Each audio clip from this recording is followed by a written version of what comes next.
tayong ma-accomplish. This Bible talk is held every Sunday night to bring Christians in unity on how to answer difficult questions from atheists, agnostic, cults, non-believers, and believers who have unanswered questions. During live Q&A, we encourage free access of the Bible online. Please mute to avoid unnecessary noise during discussion.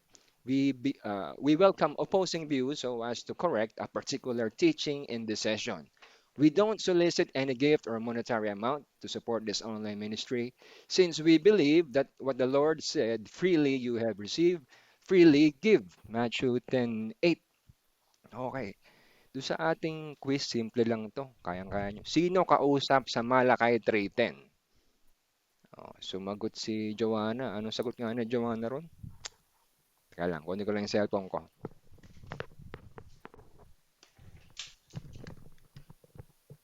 Ayan. Hindi ako makapagbukas ng isa pang computer. Simple lang to guys. Malakay 3.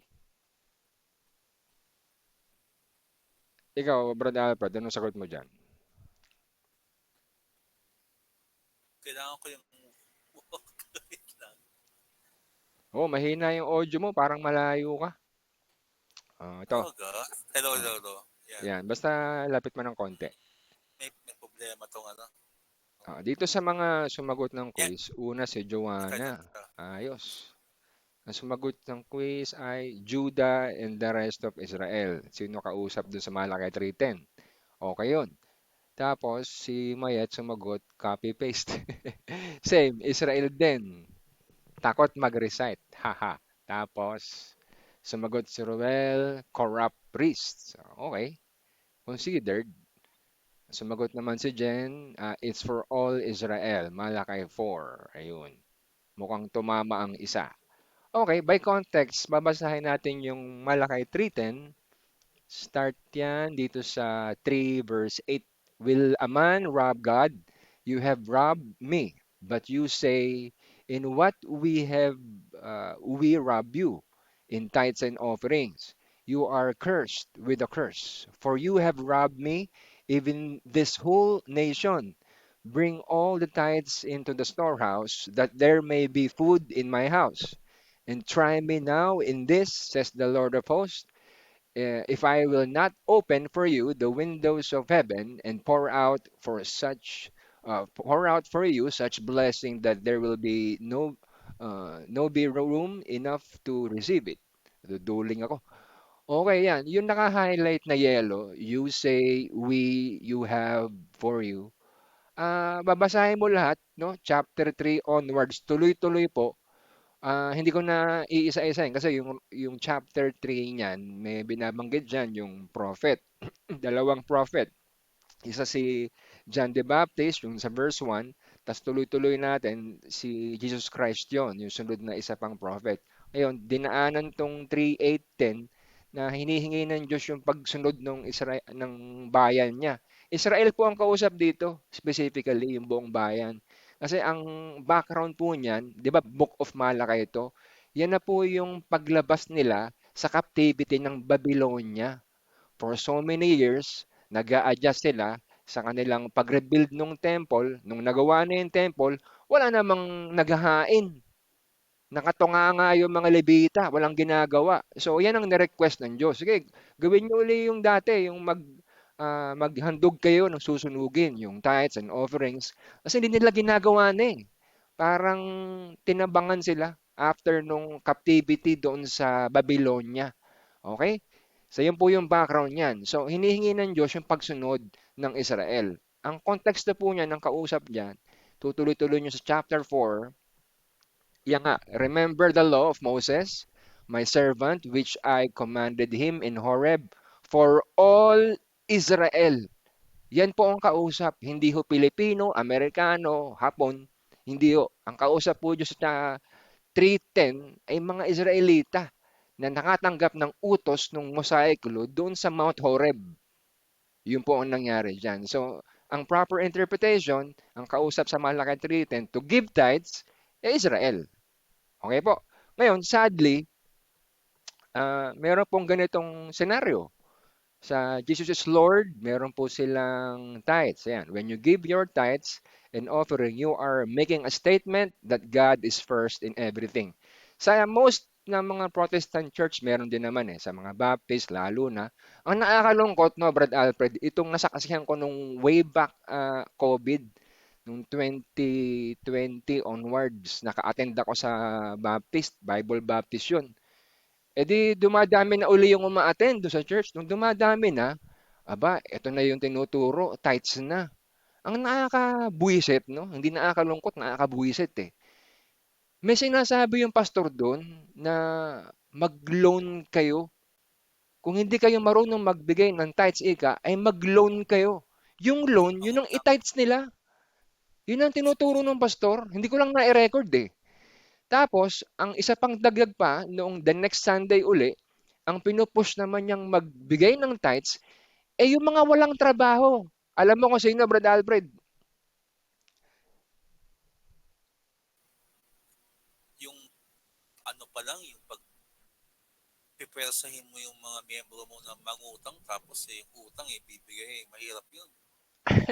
Ito mga malupit nga. The next Sunday nga, yung mga walang trabaho, ang pinupush ng pastor na magbigay ng ikapo. Alam mo kung sino yun? Yung mga bata. Ala, Yung mga batang paslit na umaattend ng Sunday school. Yung mga wala naman trabaho. Mag-ipon daw kahit piso. Turuan na raw yung mga bata mag-ikapo. Sabi ko, patay tayo nito. Hindi ko ina-expect na gano'n ang gagawin nun, pero yung ibang mga bago do'n na nakita ko, tinabangan eh. Kumbaga bago silang invite do'n, and then they heard this teaching about tithes and offerings, so parang tinabangan na yung iba. At ako, hindi na rin ako sumipot do'n kasi wala namang matututunang bago. Paulit-ulit lang si pastor sa gifts. Tapos, tuloy natin, no? So, yan po yung topic sa quiz, yung tithes. Ang kausap po dyan ay buong Israel, hindi po mga Hapon, Pilipino, Amerikano. So, inadapt po ng karamihang Baptist yan, mga evangelicals na may ikapo. Sa amin, dito sa na pinupuntahan ko, may sobre ikapo. may, Kaya lang, brother dagdag ko lang sige, pagka ang inaano sa kanila, yung mindset na kaya kayo nagbibigay ng ikapo, kayo yung spiritual na Israel. Yun yung narinig ko na word. yan. Narinig ko na yan Uh, before. Okay naman ako ron, na ganun. Eh, kaso walang spiritual tithes eh. hindi, yung word na spiritual na Israel. Hindi, Sa kung sakyan ko nga. Pag sinakyan ko yun, okay, granting, spiritual Israel tayo. Eh, kaso wala namang spiritual tithes eh. oh, di ba? Literal pa rin yun na ibibigay. Ayun. So, yun ang nangyari. So, inadapt to ng mga karaming evangelicals, mga Baptists. Pero would you believe, pag search nyo tong topic na to about tithings, meron mga great preachers way back in 18th century, hindi po nila ito pinapatupad. Wala silang ikapo. Ang isa, yung INC, walang ikapo. Yung Saksi ni Jehovah, walang ikapo. Ah, yung ibang, sino to, yung sikat na Baptist, sina Moody, hindi po yan nag-iikapo. Si si John Piper ata, yung Calvinist, hindi rin nag-iikapo yan. So marami pong tutol dyan sa ikapo ng mga Bible believer. Ayan. Next topic po tayo. Hindi ko na-post yung topic eh.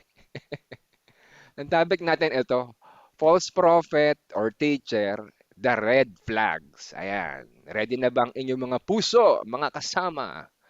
Ngayon, ang mga red flags po niyan, konti lang naman, pero mabigat.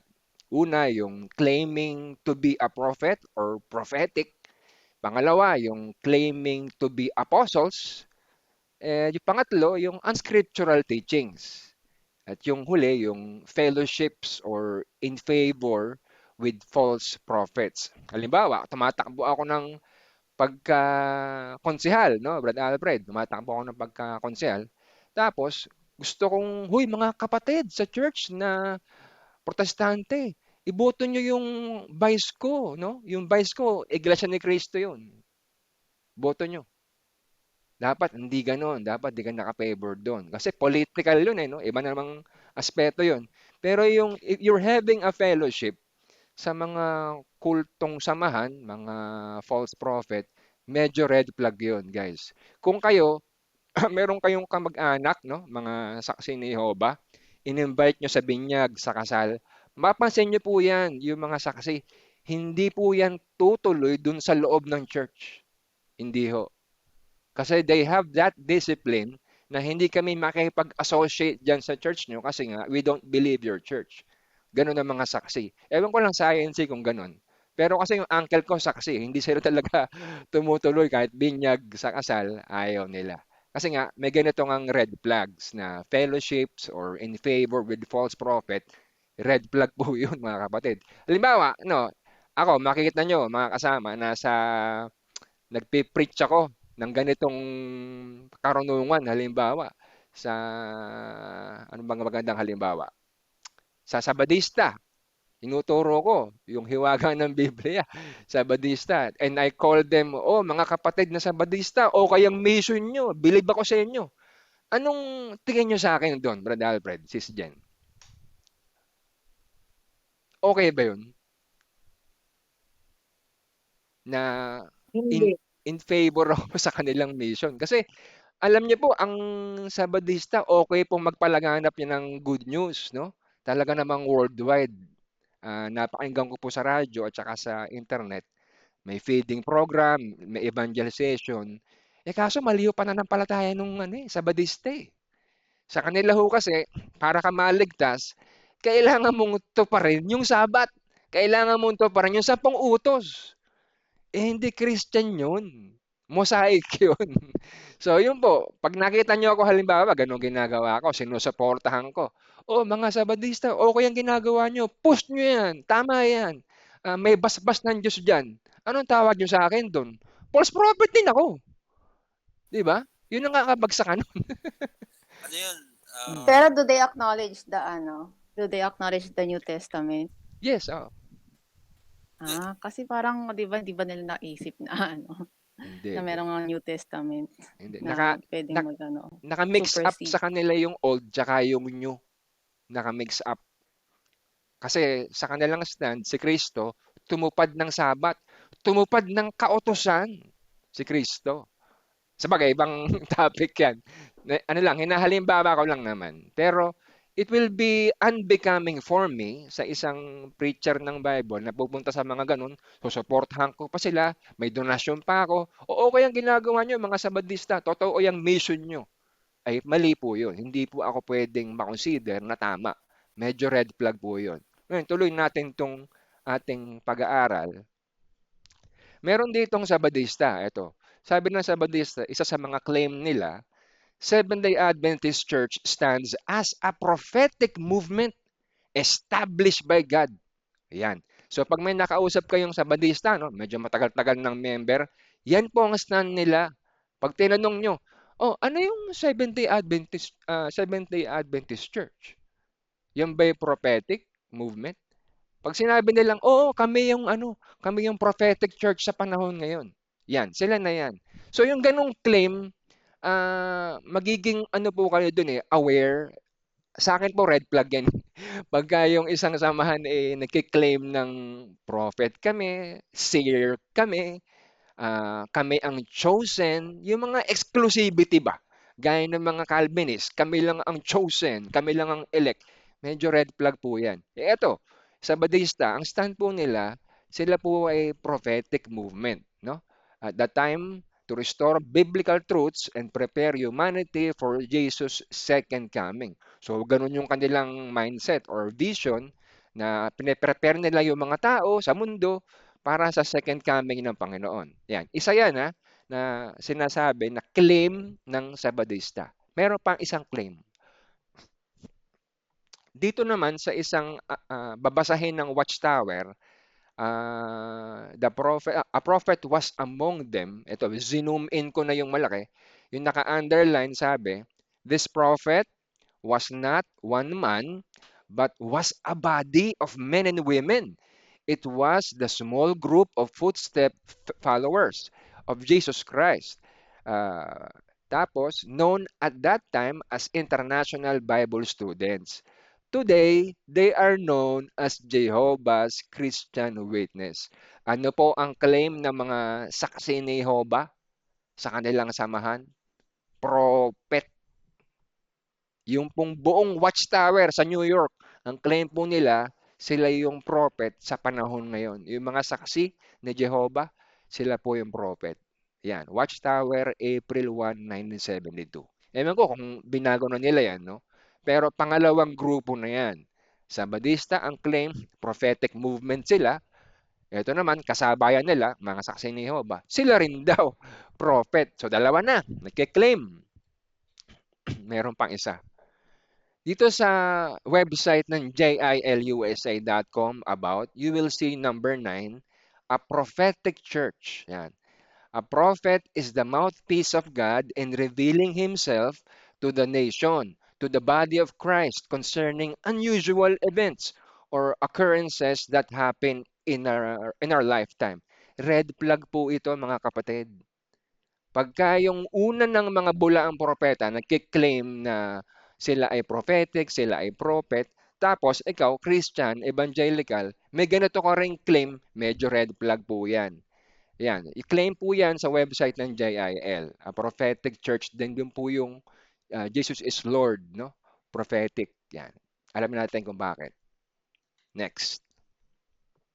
Dito sa pag-aaral ng mga historian, may sumulat nung public policy nung panahon nung July, September 1998, page 22-23. Wala lang akong video nito eh. Meron itong video dapat eh. One of the ugliest features the elections witnessed was the blatant politicking of several born-again or charismatic groups, specifically El Shaddai, Jesus Miracle Crusade, and Jesus is Lord movement headed by Mike Velarde, Will De Almeida, and Eddie Villanueva, respectively.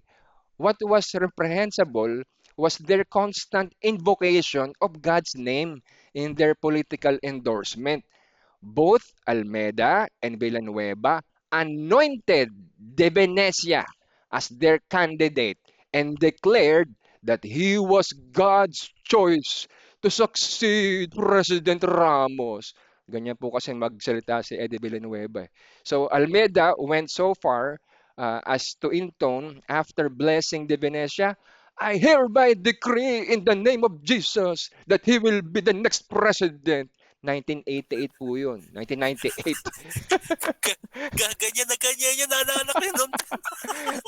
Hindi kasi, Alfred, Ganyan na ganyan. Ganyan na ganyan yun. napanood ko to eh.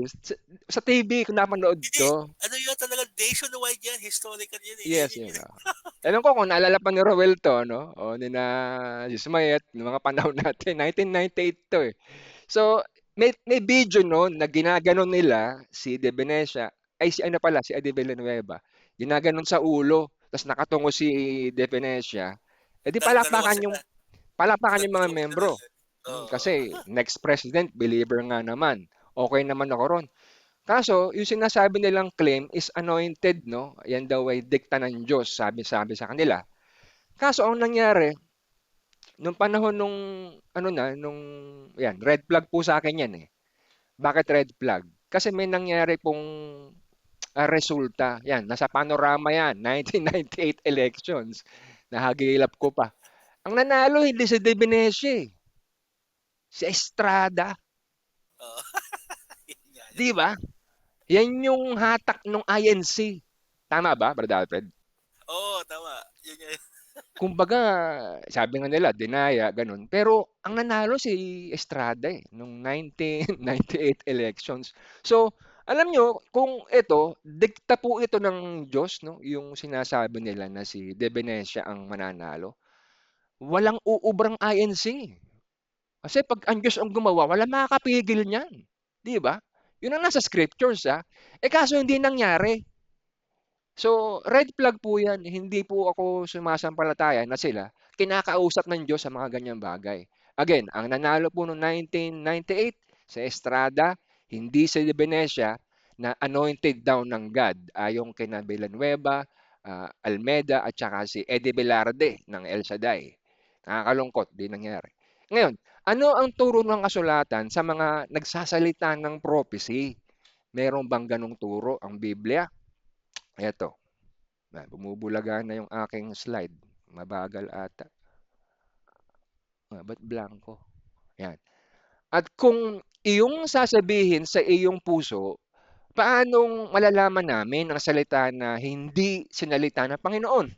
Pagka ang isang propeta ay nagsasalita sa pangalan ng Panginoon, kung ang bagay na sinasabi ay hindi sumunod, ni mangyari, ay hindi sinalita ng Panginoon ang bagay na yaon.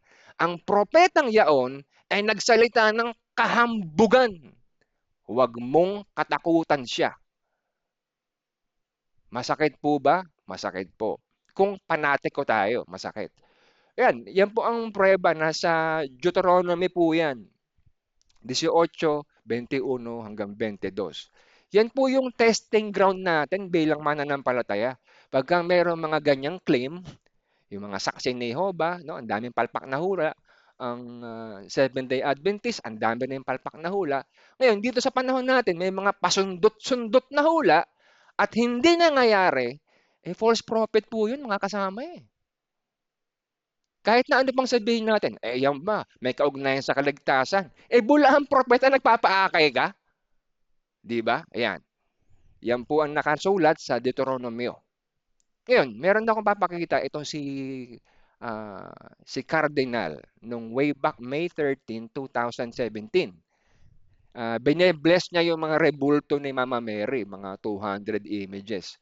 Tatanungin ko kayo guys, ito ba favor ba kayo sa ginagawa nitong taong ito? Kung katoliko ka, dapat. Yes. Paano kung believer ka na? Favor ka pa ba dito sa ginagawa nito? Maling-mali ka na. Hindi na. So ako, bilang Ray Garcia, halimbawa, no, ini-endorse ko to si Cardinal na sana mga kasama sa Bible Talk, manalo si Cardinal para maging Pope. Anong masasabi niyo sa akin? Hindi ba red flag yun?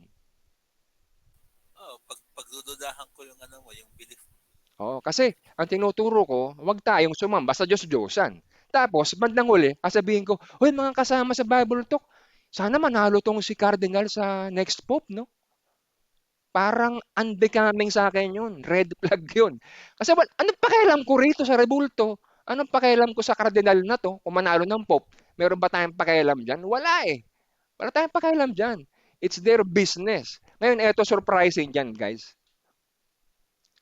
Ayan. Tinan niyo si Cardinal Luis Antonio Tagle. The next Pope represents a new era.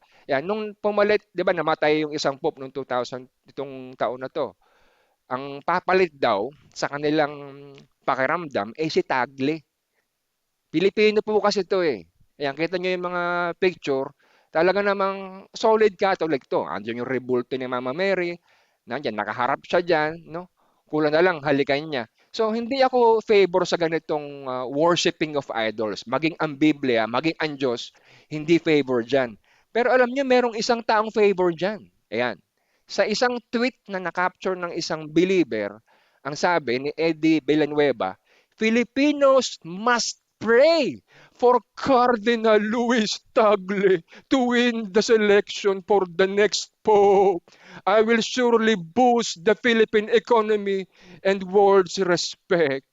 Yan daw. Aba, Alfred? Kumangko ba? Kuha mo yung boses. Ayan. Nakakatawa kasi yung sermon niya eh. Magaling siya mag-sermon eh. So yan po, na-capture nung isang believer yung tweet niya. Abay, favor pala siya kay Cardinal Tagle na manalo sa Pope. Bakit? Kasi it will boost daw the Philippine economy and world's respect. Aba, ikaw, bilang evangelist ka, bakit ka may favor sa isang mananamba sa Diyos-Diyosan? Anong pakialam mo dyan? Akala ko ba meron tayong kongregasyon na let's pray for the economy of the Philippines? Hindi ba enough yun? Na yung JIL movement mag-pray sama-sama para sa economy ng Philippines? Ba't kailangan mo pa si Cardinal para maging manalo para maging Pope para ma-boost yung economy? It's a contradiction. Oo nga. At ang nanalo pa yung Amerikano na. Ano? Yes. Na kalaban ni Trump. Ayan, unbecoming po ito guys. Medyo nagtataka ako bakit ganito ang mga pronouncement ni Brother Eddie. No? Red flag po yan sa akin. na ikaw bilang born again believer, favor ka dun sa isang mananamba sa Diyos-Diyosan na kinasusuklaman ng Diyos. Ewan ko kung alam nyo to guys, pero nahuli po yung tweet niya ganyan. So, very, ano po to, red flag po. Ayan, Ah, wait, sige. ibig sabihin wala na yung tweet na yan. Hindi ko masabi, pero na-capture eh. Ah, Pwede kasing burahin yung tweet eh. Pwedeng burahin. Ngayon, anong sabi ng Biblia tungkol dyan sa mga di mananampalataya at mapagsamba sa Diyos-Diyosan? Huwag kayong makipamatok ng kabilan sa mga di nagsisisampalataya sapagkat anong pakikisama mayroon ang katuwiran sa kalikuan? Tanong ni Pablo. O anong pakikisama mayroon ang kaliwanagan sa kadiliman? At anong pakikipagkasundo mayroon si Kristo kay Belial? Meron ba? Wala eh. O anong bahagi mayroon ng sumasampalataya sa di sumasampalataya? Anong bahagi ni Eddie dun sa Pope? Para ma-bless ang Philippines? Ay, mababaw masyado yun. Kaya Biblia po ang nakasalita na wala po tayong ano doon, favor na ano doon, kikilingan natin yung mga mananamba sa Diyos-Diyosan. Wala na nga tayo diyan eh. Tapos gusto pa natin maging favor. Oh, Philippines, but let's hope manalo si Tagle para sa Pope. Very unbecoming po. Very unbecoming. Sa Biblia ho, hindi ho dapat tayo maging favor sa mga ganon. Ito pa isa sa website ni Brother Eddie, merong ganitong report.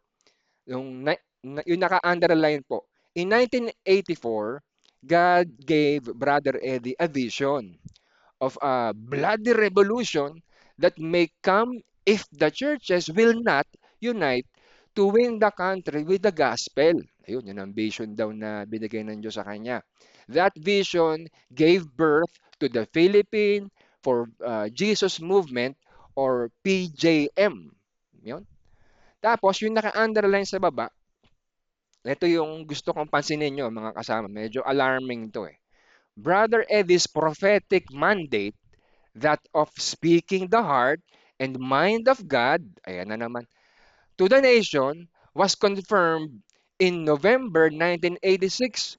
Na-confirm daw yung kanyang vision na yun, yung mandate ng Diyos. Sino nag-confirm? Through a powerful word of prophecy given by Dr. Ralph Mahoney. Ayan, kasi minsan tayo nagbabasa tayo ng ano sa pahayagan or article, we just pass these names eh, 'di ba? Sometimes ganun tayo. In-investigate ko po mga kasama. Sino itong Dr. Ralph Mahoney, na founder ng World Map and a world-respected Christian leader, statesman. So ang pakilala ni Brother Eddie rito, ito ay Christian leader, statesman, si Dr. Ralph Mahoney. Tandaan niyo po, marami po ito. Meron pa dyan, through the years, that prophetic word has been reaffirmed by other distinguished global Christian leaders. Christian leaders, such as Dr. Bill Hammond, Dr. Cindy Jacobs, and Dr. Peter Wagner. So bilang yon, mga apat na tao to. Isahin muna natin to si Dr. Ralph. Itong teacher na to, si Dr. Ralph, meron ba tong unawa sa Biblia? Yan ang una kong tanong. Kasi red flag po sa akin itong mga ganitong mga tao, itong mga taong barkada ni Eddie Villanueva, no? Ina-associate niya yung sarili niya dyan. Meron isang recorded audio. Ayan po yung link. Sermon yan ni Dr. Ralph Mahoney. Ang kanyang sinasabi sa sermon, sa bandang huli, yung timestamp na 49 minutes, 38 seconds, those guys talk about in Matthew 7, who prophesied in His name, did many mighty supernatural works in His name. What was their judgment? Yun ang tanong ni Mahoney. Depart from me. Yun ang judgment daw ng Diyos. I never had any intimate loving relationship with you. I don't think those fellas went to hell. Mansinin nyo I don't think those fellas went to hell, personally. If you believe they did, well, maybe they did or will. I don't know. I don't know. Dr. Ralph Mahoney, you don't know? Ayan. I think they were banished. Ito ng kanyang malikot na utak. I think they were banished to the perimeter of heaven. They shall not come near to me to minister unto me, but they'll minister at the gate outer court, the outer court. And according to the book of Hebrews, Moses' tabernacle is a pattern of things in heavens. So I think heaven has its holy place and holy of holies and outer court. And without elaborating on my reasons for that, there's a lot of biblical evidence to support it. Aba, nung napakinggan ko to guys, sabi ko, abay, mahina pala sa Biblia ito, tong taong ito. Bakit? Kasi alam nyo guys, pag binabanggit sa Biblia yung depart from me, yun yung paghukom eh. Eh sa kanya pala, yung mga preacher, yung mga nag-prophesy, yung mga gumawa ng himala, yung mighty supernatural works, reo, ayan o, mighty supernatural works, eh hindi pala ito pupunta ng impyerno sa paniwala niya, kundi maglilingkod sa outer court ng langit. So lumalabas, safe pa rin tong mga to. Itong mga false prophet na Hindi, yung, nanghula sa pangalan ni Kristo. nakakatawa kasi yung kanyang salita, parang balkonahe lang ng Congress o ng ano eh. Yes. Parang ganun, parang yung heaven sa kanya, parang yung katulad ng ginagawa, di ba, statesman siya. Oh. So sa gobyerno siya nagkatrabaho. So parang yung ganun ginagawa niya. Yan ang nangyari. Kasi nga naman, ang ginagamit lang doon sa Matthew 7, depart from me. Eh, alam nyo guys, paghukom na yun eh, yung sitas na yun sa Matthew 7. Ngayon, kung babasahin mo yung chapter 7 yun, di ba? Ituloy-tuloy mo lang yung basa hanggang Matthew 25. May ganito ka mababasa, guys, oh. Oh, Matthew 25, verse 41. Then he will also say to those on the left hand, depart from me, you cursed, into the everlasting fire prepared for the devil and his angels. Ganun lang ang sagot dun, Dr. Mahoney. Pag sinabing depart from me, wala ka sa outer court. Impyerno ka. Di ba? Ang lino ng sitas eh. Eh sa kanya pala, hindi pala pupunta ng impyerno. I don't know. Ba't ganun? Yan ba ang papaniwalaan mo na kumikilala sa vision mo, Mr. Eddie Villanueva, si Dr. Ralph Mahoney? Eh mali-mali turo. Oh, safeguard niya yung sarili niya kasi nanguhula sila eh. Ito mga nanghula in your name, sa labas lang ng court ng heaven yan. Hindi siya pupunta ng impyerno. Pero guys, tandaan nyo, pag ginagamit ni Kristo yung salitang depart from me sa paghukom, impyerno yun. Matthew 7 yun, di ba? O ilang chapters away, inulit-uli ni Kristo yung paghuhukom na senaryo. Sabi niya, dun sa mga hindi nagbibigay ng, o matulungin sa kapwa, depart from me, punta ka ng impyerno, everlasting fire. So sa kanyang comparison, kung alamin ko kay Dr. Mahoney, Dr. Mahoney, yung mga hindi gumawa ng mabuti sa kapwa, impyerno. Pero yung mga nag-prophesy in Jesus' name, hindi pala may impyerno? Kita nyo yung kagaguhan nun? Mali. Red flag yun sa akin, guys. Okay? Next. Meron pong ganitong pahayag, yung isang kasamahan niya, si, ano naman to, pangalan to, si Dr. Bill Hammond. Isa do sa nag-confirm do sa vision ni Brother Eddie, yung mandate ng Panginoon. Ngayon, sa interview sa 700 Club, ito, medyo alarming sa akin to. Ito palang 700 Club, associate din pala itong si Dr. Bill Hammond. I mean, ini-interview din pala nila itong mga ganito mga tao. So, sa interview, ang topic, are apostles and prophets for today? So, sa laman yung interview na yan, pahayag si Dr. Bill Hammond na may propeta pa ngayon, may apostle pa ngayon. No, yan ang kanyang nilalaman ng interview. Yung naka-underline, sabi, Bishop Hammond talks about God's restoration of the office of the prophet and the apostles to the church today. He explains that the church is beginning to acknowledge the need for apostles and prophets in the body of Christ. So sa kanyang paniwala, yung body of Christ ngayon, tumatanggap na ng mga apostle at mga prophets. Welcome na yung ganong idea. No, yan ang sinasabi niya sa interview. Yung next underline, God is preparing His church to become an invincible, unstoppable, unconquerable, overcoming army of the Lord. that subdues everything under Christ's feet. Pansinin niyo yun, no? Unstoppable. There will be a sovereign restoration move of God to activate all that is needed for His army to be and do what He has eternally purposed. Yun.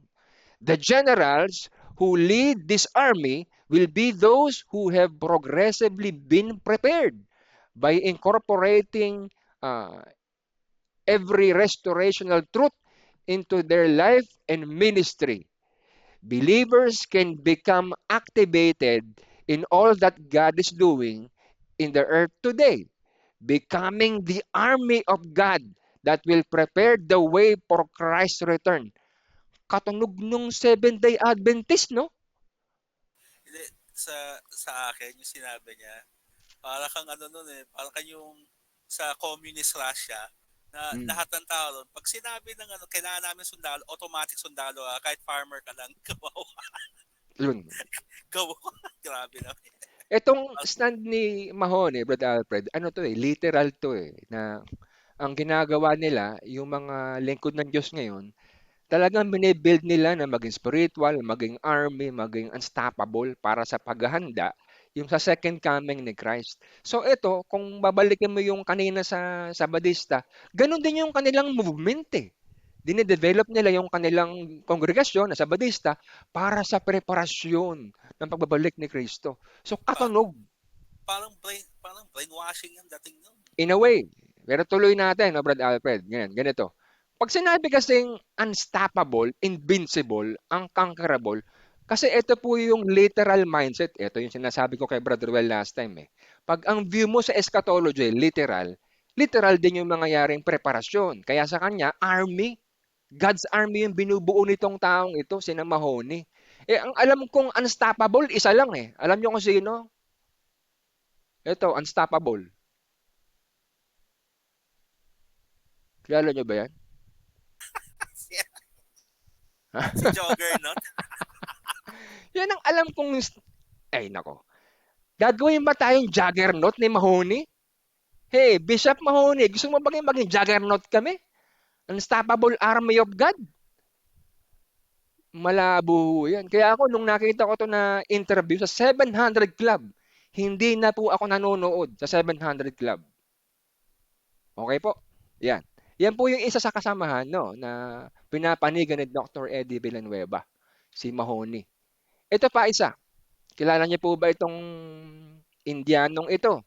Si Dr. Ravi Zacharias, isang mahusay na apologist ng Christian faith. Ngayon, sa background niya may mga tao.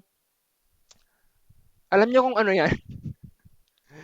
Siya po ay nagle-lecture o nagse-sermon sa Mormon Church. Yung tinatawag na tabernacle, no? Tabernacle na templo ng Mormon. Twice na po siya nagse-sermon diyan. Sa akin, red flag po yan, guys. Red flag po yan. Bakit? Alam na alam mong kulto yung samahan na yan, tapos nag-sermon ka, parang friends-friends kayo. Binibuild up mo si Kristo, binibuild up mo yung nation under God. Sinong Diyos yun? Sinong Diyos ng Mormon yun? Alam niyo ba guys, yung Mormon na kinikilala nilang Diyos, eh, hindi yung Diyos Ama. Sa bagay, ibang topic yan, no? Next time siguro. Ang Di, kinikilala po ng Mormon na Diyos ay si Adam. di, di ba parang evolution ng dating ng ano Ay, na hindi naman. tinutukoy? Hindi naman. Level up. Kasi Oh, sa kanila hindi. may tinatawag na celestial gods. So pag ikaw, Alfred, naging righteous ka at namatay ka na, sa spiritual realm, pwede kang maging Diyos. At Oo, yan, yan. yun nga daw ang nangyari kay Adam. Na nung si Adam namatay at na celestial ano na siya, level up, siya na yung Diyos Ama. Nasa libro po yan ni Joseph Smith, yung kanilang bulaang propeta. Eh, biruin mo, nagtuturo ka dyan, nagsasermon ka sa loob ng temple ng kulto. Red flag po sa akin yan. Eto katunayan na wala lang akong libro nito eh. Mismong ikaw, Rabbi Zacharias, sinulat mo yung libro na yan, kasama mo si Walter Martin, The Kingdom of the Cults. Aware na aware ka na kulto yung pinuntahan mo. Tapos nagsasermon ka dyan na para kayong friends, tropa-tropa. Ay, mali po yan. Red flag po Contradiction. sa akin yan. Contradiction yan. Contradiction. Red flag po yan. Kasi dapat, alam mo kung nabubuhay si Prophet Elijah, diskusyon yan. Di ba? Yun ang nangyari kay Prophet Elijah eh. Hinarap niya face to face yung si King Ahab. Nilabanan niya lahat ng false prophet doon. O sige nga, kung totoo yung Diyos nyo, paapuyin nyo yung altar. Ganun ang totoong propeta. Eh, ito hindi eh. Naturing ang magaling na apologist pero kinukonsinte yung kagaguhan, kakultuhan ng Mormons. Kaya red flag po sa kanyang ginawa ni Rabbi Zacharias. Patay na po yan. At yan, katunayan na ang Mormons ay bulaan. Kita nyo yan, no? Quorum of the 12 Apostles, no? Yan po yung sa Latter-day Saints o Mormon. Sila kasi yung tinatawag na meron silang mga buhay na apostol. At kumpleto, 12. Yan po ang isang pruweba nila na sila ay totoong samahan. Kasi meron silang living apostles. Diyan nagsermon si Rabbi Zacharias.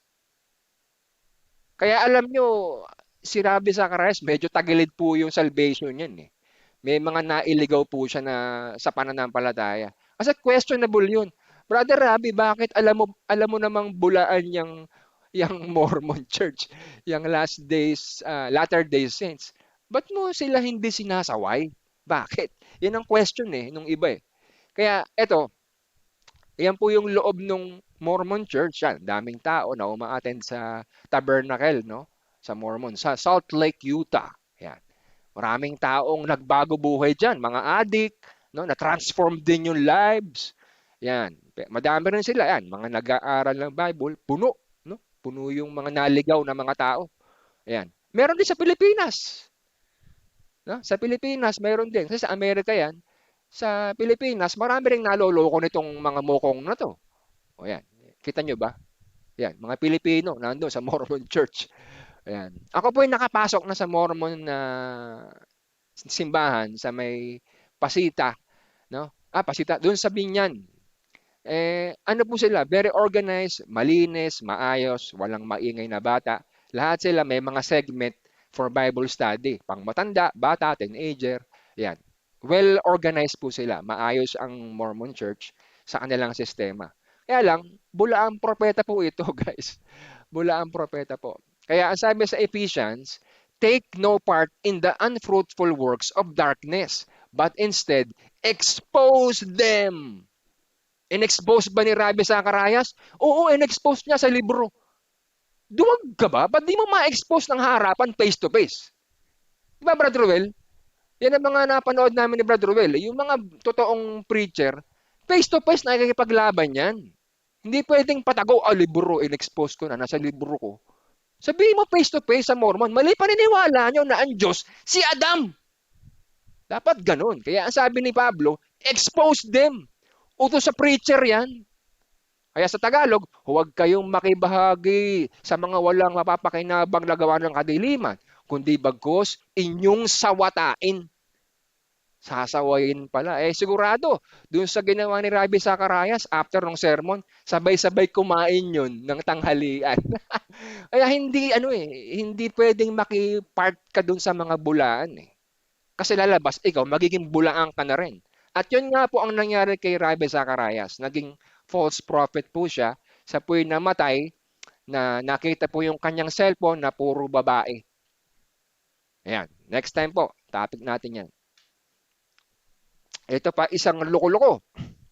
Si Apostol Arsenio Tiperiol. Kung kilala niya po ito. Sa Pilipinas po, ewan ko kung alam ni Sis Mayet to, sa barko papuntang Mindoro, sa Batangas papuntang Mindoro, may mga na sumasakay doon, nagpi-preach. Pagka-preach, may love offering.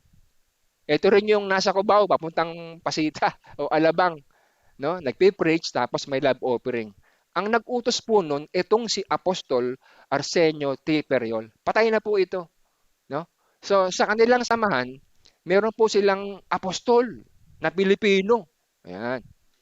Tingnan natin yung iba. Ayan. Sa loob ng simbahan, meron silang pagluhod. Okay yan. Dapat talaga lumuluhod. At yan, sa kanilang pagkakatipon po, para po silang Iglesia ni Cristo. Bukod yung lalaki, bukod yung babae. Ayan. Ayan.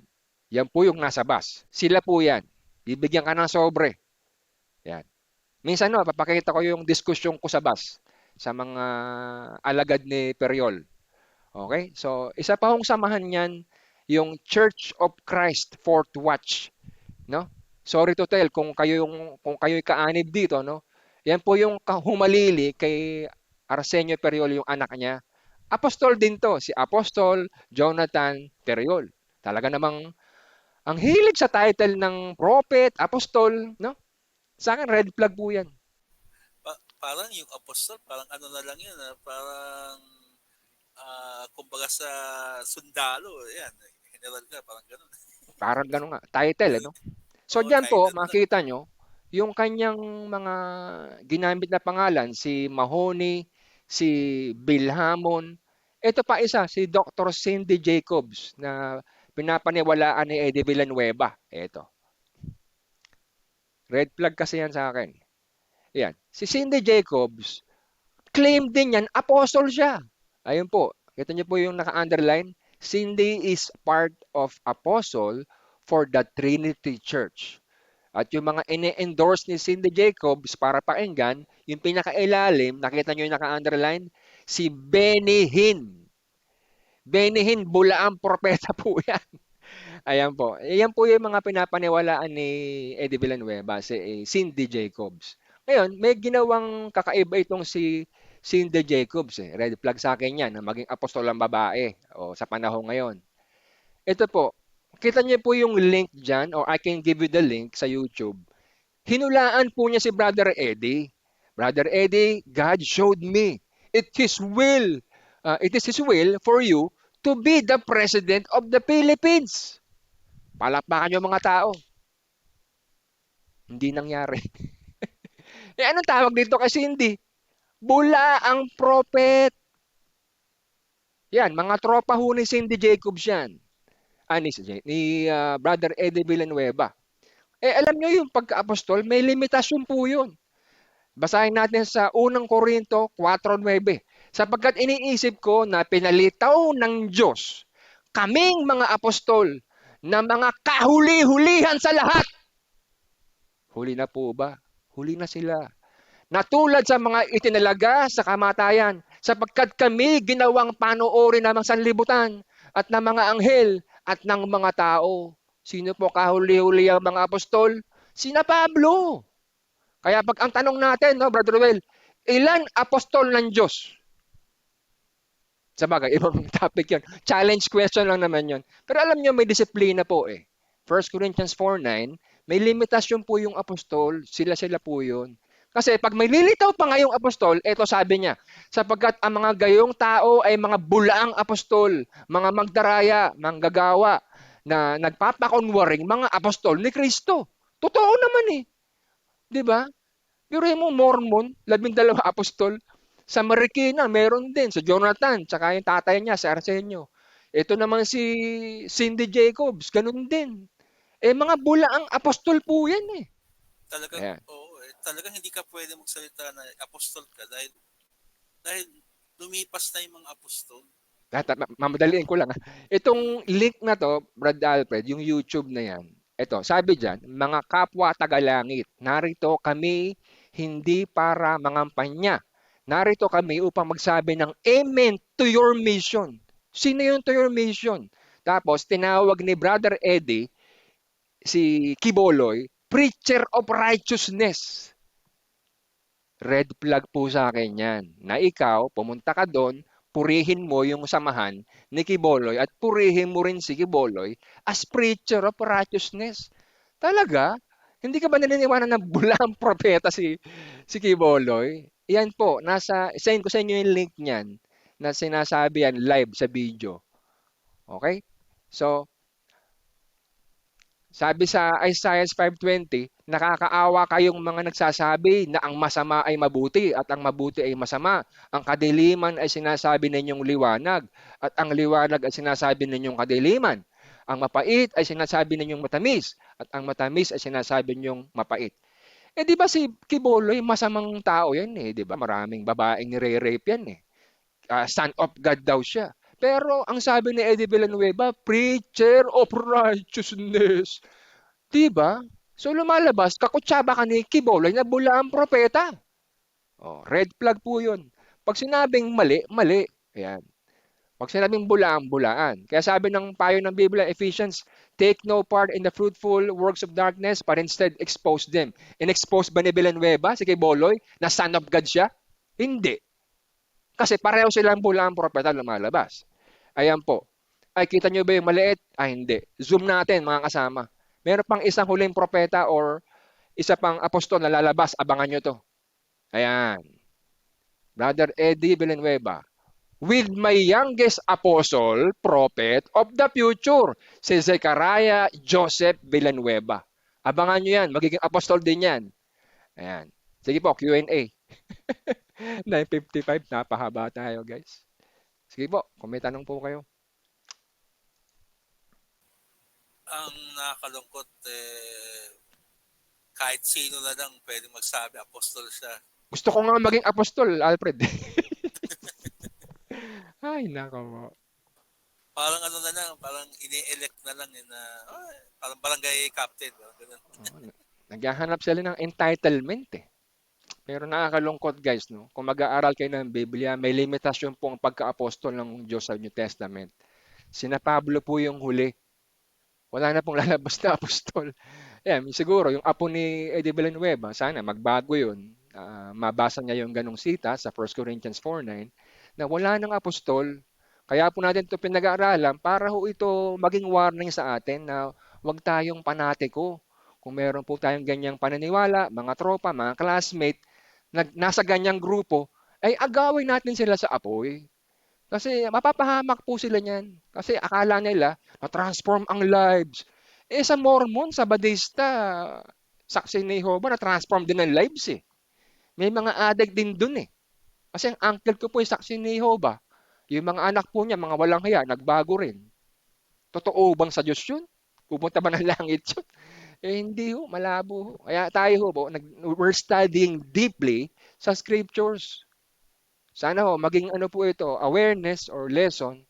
Kung gusto niyo pong makita yung mga link, send ko po sa chat room, no? Panoorin niyo po. Alarming po yan. Hindi po totoong prophet si Eddie Villanueva. No? Nakahanay po siya sa mga false prophet kasi po inaayunan niya yung mga false prophet na dumaan sa kanya. Sina Cindy Jacob, sina Hamon, yun, mga taong yun. Biruin mo, hinulaan siya, Brother Alfred, magiging presidente, hindi naman nangyari. Nakaka-disappoint yun. Gusto ko rin siya maging presidente, kaso hindi nangyari. Kasi bihira yung presidente yung born again. Bihira yun. Sige po, hintayin ko na lang yung katahimikan hanggang 10 o'clock, tapos sign out na tayo.